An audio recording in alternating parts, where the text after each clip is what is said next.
गिबियावनो नोंथांमोननि बे बर' खौरां चेनेलखौ बेयाव नुजाफैनानै बेबायदि हाबा मावफैनायनि थाखाय गोबां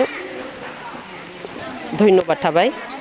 दिनैहाय बे गामियावथ' बिदि आङो नुफेराखै। गोबां बिदिनो 5 बोसोरसो जाबाय आङो बे ICDS सेन्टारखौहाय आंनि आन्दारावनो दङ। आं सुपारभाइजार कनिता नार्जारि कसुगाव प्रजेक्टनिफ्राय आंनि आन्दाराव बेयो 5 बोसोरनिबो बारबाय। ओमफ्राय दिनैसिम आं बेबायदि दैबाना नुफेराखैमोन।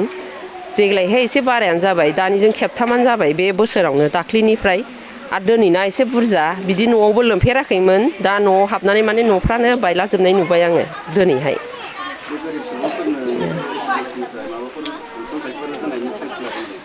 अनसुंथाइ माने आंनिफ्रायथ' आं जेबो होनो हाया। दा आङो गोजौआव जोंनि सारमोननो खोन्थानोसै, रिपर्टखौ हरनोसै। साबसे मानसि सुबुं बेवहाय थाफैदों। दा बिसोरनि थाखाय जों मा खालामनो हायो बेयो उनावसो मिन्थिसिगोन।